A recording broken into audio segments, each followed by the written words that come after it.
Chapter 6619. When the head of the police learned from Mitsui Yoshitoka that hundreds of assassins were attacking people in the dome and wanted to assassinate the world's top singer Tawana Sweet, his eyes went dark and he quickly asked, "Mr. Mitsui, can you give us a detailed description of the situation at the scene? Are there any casualties?" Mitsui Yoshitoka was insulted by Charlie all night and finally seized the opportunity to vent.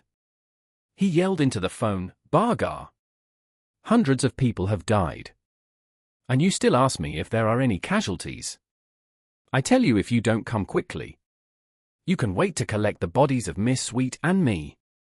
The person in charge shuddered with fear. What does it mean to have hundreds of casualties? It can be defined as a terrorist attack anywhere, right? The key is that this time differs from the last Tokyo brawl with many casualties. Although many people died in the last Tokyo brawl, the dead were more scattered, and the murderers were different.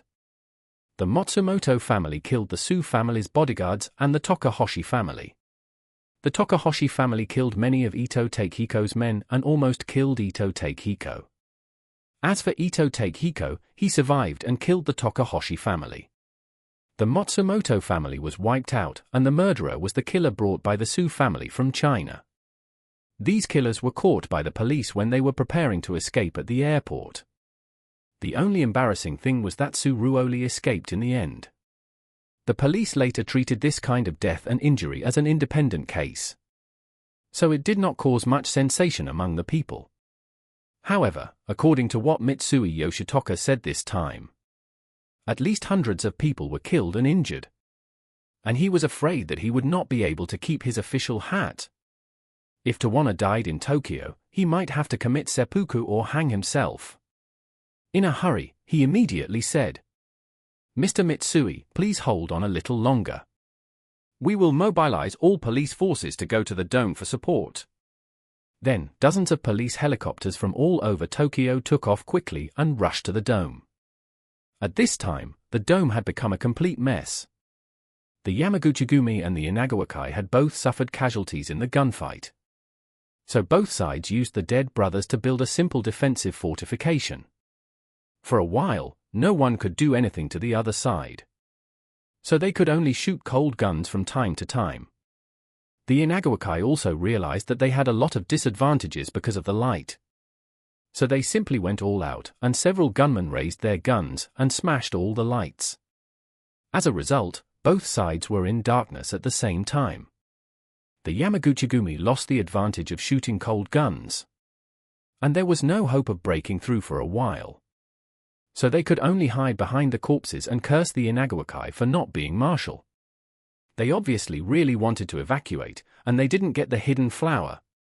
But they just didn't believe it. No matter what they said, they didn't believe it. When the inside was in a stalemate, Japan's most mysterious killer organization, the Bluestone Alliance, composed of top mercenaries, had also sent people to the dome. This organization has been accepting assassination orders in the underground network for many years. As long as the money is enough, there is no one they dare not kill. When they received the news of the $1 billion in hidden money, they immediately mobilized all the members hiding in Tokyo. The first 12 people who arrived at the dome were fully armed. When they arrived at the dome, they found something unusual inside. Looking in from the entrance, it was pitch black inside, but the sound of gunfire and cursing could be heard continuously. It was as if the two groups were in a stalemate. So, the person in charge of the team said to the others, "You guys wait outside the entrance. I'll sneak in first to see what's going on."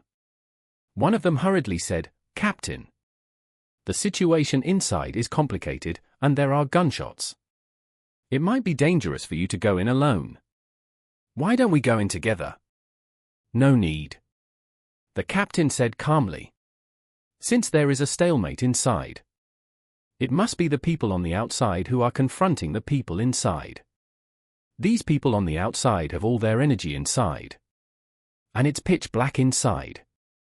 I can take advantage of the chaos to sneak in alone, and no one will notice me. Plus, I have night vision goggles, so I can figure out the situation inside first." Then he said to the others, "We are not at a disadvantage in terms of numbers, so we must not be reckless. After I find out the situation clearly, we can go in together." Everyone thought the captain's analysis made sense, so they no longer objected. The captain then ordered them, "You must be careful and cautious. If someone comes, don't expose yourself and report to me immediately. Any action must be approved by me, do you understand?"